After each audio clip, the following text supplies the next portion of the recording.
我们今天讲一讲维基解密中间的李克强啊。我们过去讲过维基解密文件中间的习近平，但实际上维基解密文件中关于李克强的文件也不少。我们统计了一下一共有103份。更重要的因素就在于就是维基解密文件的时间段截止于2010年，正好是共产党当时从胡温时代向习近平时代过渡的关键时期。因为你想想，中共的17大是在2007年召开的按照共产党的惯例17大是要决定18大，也就下一任共产党继承人的人选。那大家都知道在17大之前，实际上李克强一直是被当作党的下一代领导人来培养的，也就被当作太子嘛。但是没想到的是，在17大的过程中，习近平成为了一匹黑马，挟持李来杀出最后进入到政治局常委中间，他的排名是排在了李克强之前，还当了中央党校的校长所以在后来的5年过程中间，习近平跟李克强的权力竞争中就占据了主场的位置，并且最终在18大赢得了党的继承人的位置。那么习近平到底是怎么做到这一点的？而李克强作为一个原本起点非常高的一个党的接班人，潜在的这么一个接班人最后又是如何被抛弃的呢？这就是我们想在维基解密文件中寻找答案的这么一个内容所以我们今天就来讲一讲李克强在美国情报系统中间的故事李克强最早出现在美国情报系统呢，是在2001年。这一年呢，实际上胡锦涛还没有就任党和国家的领导人，但实际上大家都知道，他在2002年就会就任这个党的最高领导权了所以呢，美国大使馆呢就对胡锦涛做了一个权力画像。在这个胡锦涛的权力画像过程中间，就提到了李克强。当时美国大使馆的这个情报系统里就分析胡锦涛当时为什么能够成功。他说胡锦涛的权力来源呢有3个方面，一个呢是清华帮。就胡锦涛早年毕业于清华大学在清华大学还工作了几年所以他在那里头呢认识了刘延东，认识了这个贾春旺这些人都是清华的后来呢，他还有一个权力系统呢是来源于甘肃帮。因为大家都知道文革期间，这胡锦涛不是被下放到甘肃去劳动了吗？然后后来呢，他得到了宋平的赏识，就调回到了中央。宋平呢本身就是甘肃帮的这样一个代表宋平还把他介绍给了温家宝，温家宝实际上也是甘肃这一边起来的干部这是胡锦涛的第2个权力来源。第3个权力来源呢就是共青团。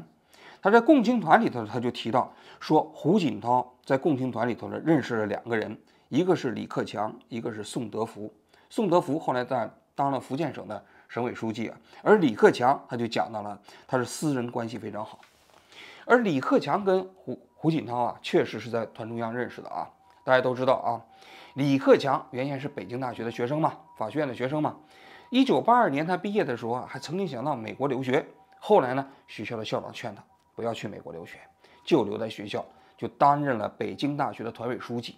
就在这一年呢，李克强就认识了胡锦涛。胡锦涛对李克强非常赏识很快就把李克强就引进到了共青团的中央，当了全国学联的秘书长，后来又当了青联的副主席，当了全国少工委的主任1985年的时候这个胡锦涛带队到日本去访问。因为大家都知道当时中日建交之后搞了一个中日青年大联欢。1984年的时候有3000名日本青年访问中国，然后回过头来1985年有100名中国青年去访问日本。昨天晚上，共青团中央、全国青联、全国学联邀请3000名日本青年明年秋天来我国举行中日青年友好大联欢，表达了我国广大青年的共同心愿。团中央书记处书记、全国青联主席胡锦涛说，我们要继续加强两国青年的相互了解、信任和友谊，发展中日两国青年之间的友好关系，是一项着眼于21世纪中日友好、着眼于未来的伟大事业。这个青年的访问团的团长就是胡锦涛。当时胡锦涛呢是团中央的第1书记，而当时的李克强呢是这个访问团的副团长他是团中央的书记处的候补书记。那你可见这2个人的关系之密切所以很早就相识了这是李克强第一次进入到美国情报系统的视野那么李克强第二次进入到美国大使馆的情报视野，就已经到了2006年。而在2006年的时候啊，其实李克强啊已经被当作未来的共产党的潜在接班人。那么在2006年两会期间的时候呢，美国大使馆呢就专门宴请了当时的辽宁省委书记李克强。大家还记得吗？就我当时讲的维基解密的文件中间，2007年的时候，美国大使馆呢也专门请了习近平，请了李克强，还请了李元朝。其实，在2006年两会的时候啊，这美国大使馆也没闲着，人家专门请了这个李克强。那么在这次谈话过程中间，那李克强啊就跟美国的大使啊做了很多开诚布公的交流啊。那么李克强就给这美国大使介绍啊，说他在辽宁主要干什么呢？主要做国企的改革。他说60%的国企的改革已经完成了，改革的内容主要是就是取消了外资在中国企业中间是占比的上限。过去呢一般都是规定要合资企业中方必须占比51%，那么外方最多只能占比49%，那李克强把它取消了。同时他还讲到了对于辽宁这个地方美国在辽宁的投资就非常重要，他就讲到了英特尔就准备在辽宁进行投资了，这对这个辽宁来说，那是非常非常重要的一个内容所以李克强当时就跟美国大使讲他说中国这个国家实际上还很贫困，是吧？很多农村地区这绝对贫困的人口还非常多，所以他说呢，中国至少还需要50年的时间来闷头来发展经济，所以不会对世界上其他国家构成威胁。而在这未来的50年的时间里中美实际上是有非常非常多的共同利益的。那么中美之间唯一没有解决的一个问题就是台湾问题。他当时就说了，这陈水扁是一个麻烦制造者，因为在中国大陆看来只要台湾坚持一个中国的原则，承认台湾是中国的一部分海峡两岸属于一个中国，什么都可以谈。但是呢，陈水扁呢，他好像是把那个国统纲领，还有那个国统会给废除了。因为那个陈水扁当时在就任的时候，不是提出来的一个4不一没有吗？那一没有，就是说没有废除国统纲领，没有冻结国统会。但实际上在06年的时候，这陈水扁就把国统会给冻结了。所以李克强就说，他说陈水扁现在在搞台独，他在走向一条非常危险的道路。这是李克强当时你看到了吗？他作为一个辽宁省委的书记跟美国大使馆在大使在交流的过程中，不仅仅交流他本地的地方经济，同时还交流了中美关系，同时还交流了两岸之间的这个他自己的看法那可见李克强当时也把自己看作是一个未来的潜在的国家领导人，而美国大使呢也把他看作是一个未来的党和国家领导人所以美国大使就是紧接着就问李克强，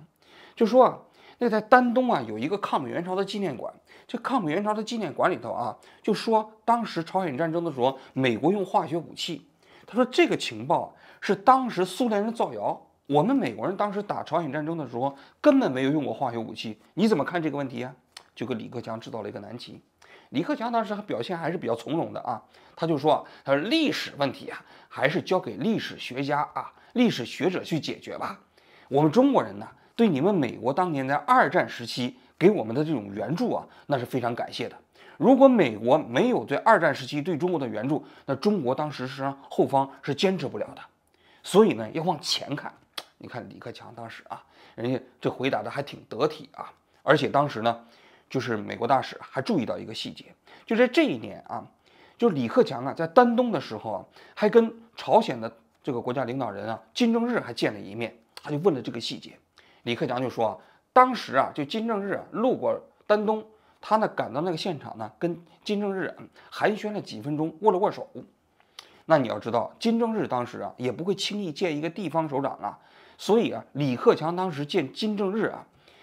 那其实美国大使也敏锐地认识到，这个李克强当时之所以能够见到金正日也跟他未来在中共党内他这个政治地位有相当大的关系这是李克强在这个美国情报系统中间比较重要的第一次亮相。在这次亮相之后因为美国跟其他几个盟友的关系都比较好然后情报系统也是互通的。紧接着李光耀就在这个2006年的5月份访问中国。他访问中国的时候他选择了3个城市，第一个是北京，第2个是上海，第3个呢就是沈阳。这很有意思啊。李光耀一共访问中国是持续了1周左右的时间。他这次到中国的时候呢，他其实是想当两岸之间的一个斡旋使者，因为当时两岸之间情势比较紧张嘛，所以李光耀希望能够在两岸之间扮演一个角色。但是中国的当时的外交部对这个并不是特别感兴趣，但是他还是把那个马英九当时访问新加坡给他说的一些口信转达给了中国的党和国家领导人。他当时就跟温家宝讲，他说马英九当时作为国民党的主席访问新加坡，因为当时马英九眼看着2008年的时候要参选总统嘛，而且当时的民调非常高嘛，所以马英九跟李光耀说，他说未来两岸之间不排除用统一的方式来解决，但是他现在不想统一，他说这个问题要留给自己的子孙后代。他就把这个信息告诉了个温家宝所以他就扮演这样一个角色嘛。那么他在北京呢见了温家宝，见了回廊玉，还见了退休的江泽民。江泽民当时是在上海见的还见了上海市的市长韩正。紧接着这李光耀就专门绕道到了辽宁去见了李克强。那你想想，这当时这个辽宁这个地方也不起眼，对吧？北方的一个普通的省份。那么李光耀之所以到辽宁要去见李克强，那就说明实际在他的内心中间，他认为李克强这个人物不一般，很可能是下一届的中国的领导人，所以要专程到辽宁去见一下李克强。那么紧接着在9月份的时候，日本当时日本的民主党的总裁叫小泽一郎访问中国。那么小泽一郎访问中国的时候呢，2站，一站是北京，第2站就是辽宁。说起这个小泽一郎跟李克强还算是有一点点渊源什么渊源呢？我们刚才不是讲了吗？1985年的时候这胡锦涛带着李克强到日本去访问。后来在1992年的时候那中日青年又开始联欢了。这一年呢，这李克强就作为中方的团长，带领这个青年团到日本去访问。这一次访问的过程中间其中有一个项目，就是说就是他们要住在普通的日本人家中。其实每一次中日的青年联欢都有这样的一个项目1985年的时候，胡锦涛他们那次去的时候也有这样的一个项目就日方把这100多个中方的代表团全部安排在几十个日本人的家中。那么1992年李克强访问日本的时候就被安排在了岩手县众议员小泽一郎的家中。当时这个小泽一郎就是岩手县的众议院的议员。那么事隔多年之后这个小泽一郎就变成了日本的民主党的总裁，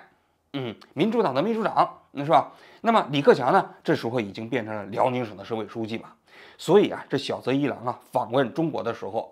就专程到辽宁去看望了李克强，去拜访了李克强。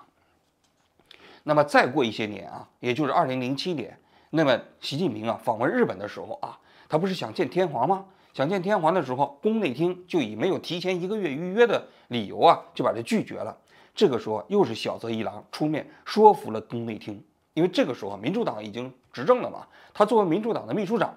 还是有一些权利的后来宫内厅呢就接受了小泽一郎的这个建议最后习近平见到了天皇，这是后话了那么你从这几个细节可以看到，在其实2006年的时候，李克强在整个这样一个共产党的接班序列中间还是占有非常有利的地位。但是为什么在2007年的时候呢，他在这个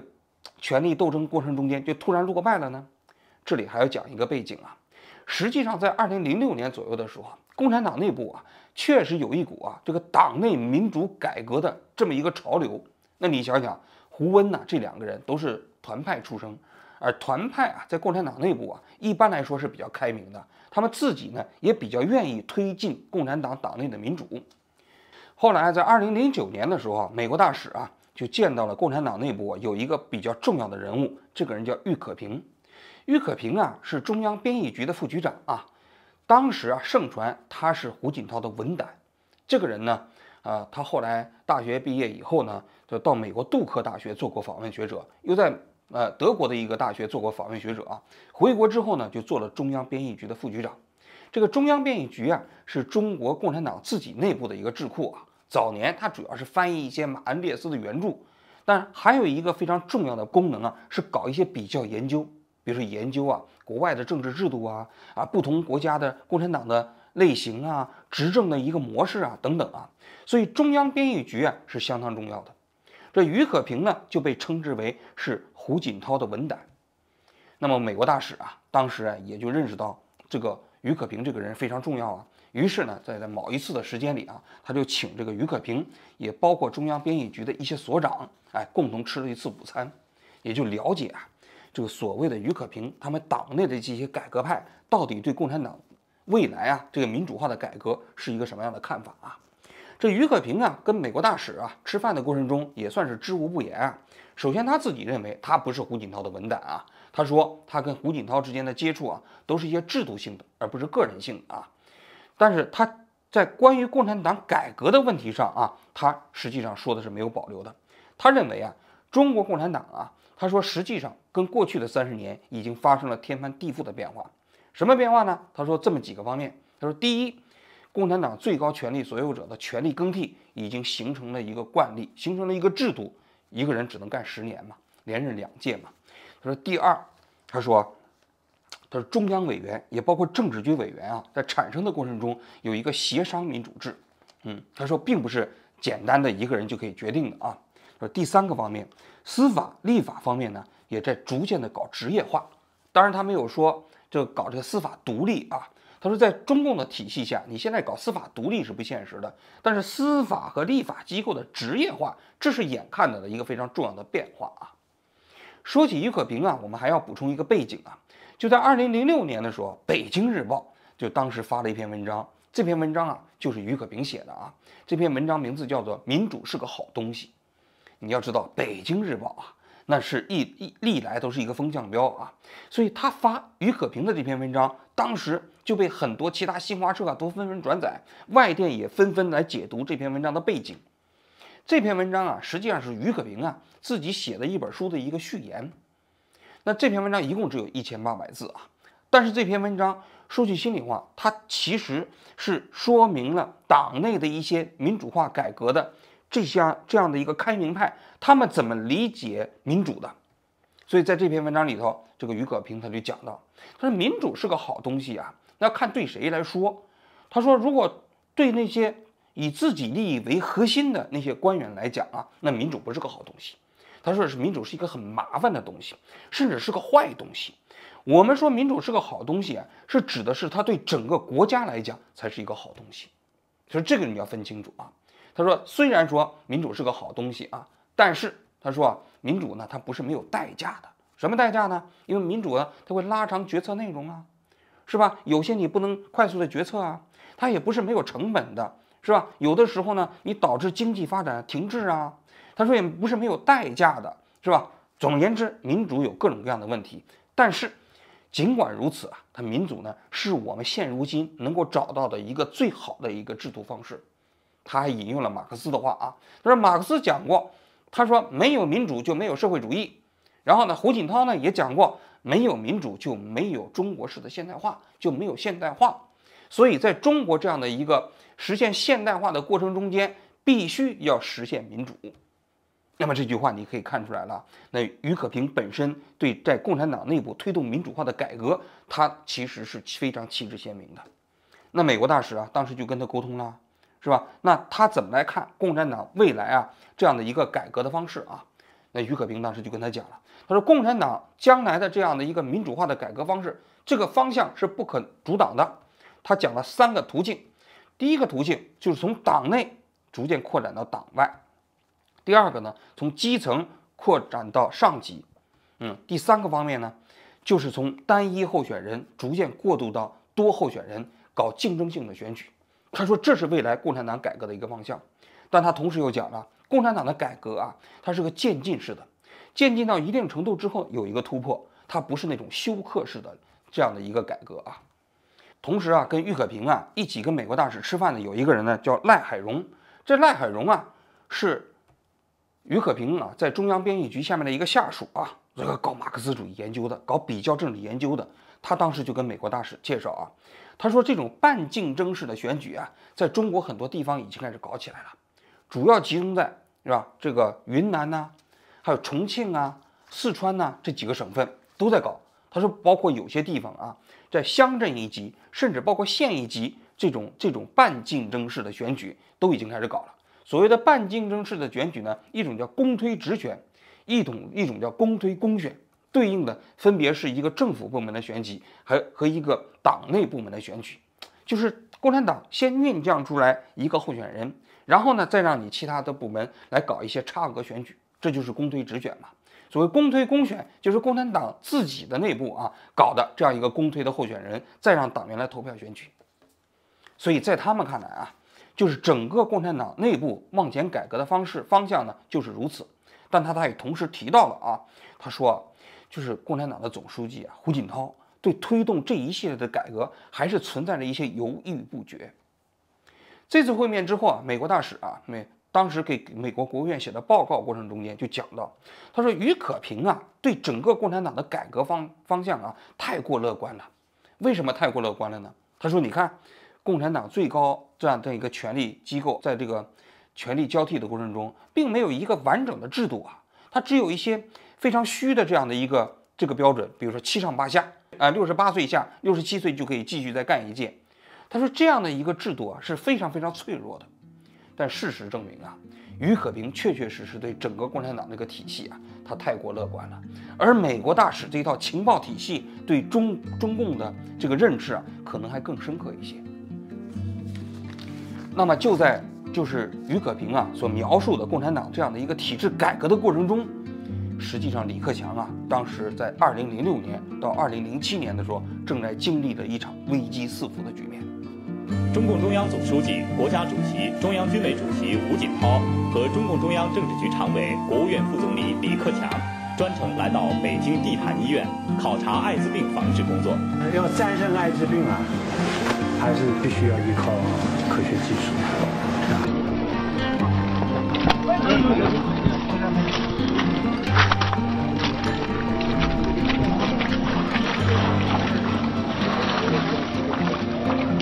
你们现在在困难时期，复习有困难，对，有没有让你们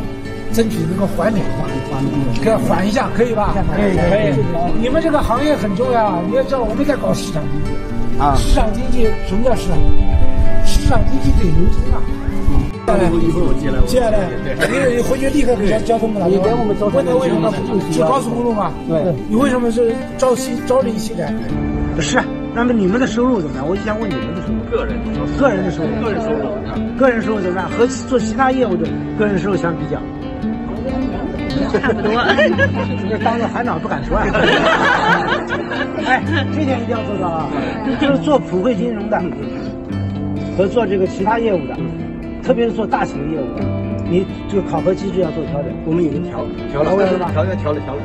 过来没有？调过来。你们要明白，就是行里要不调，你们要提出来调。谢谢总理。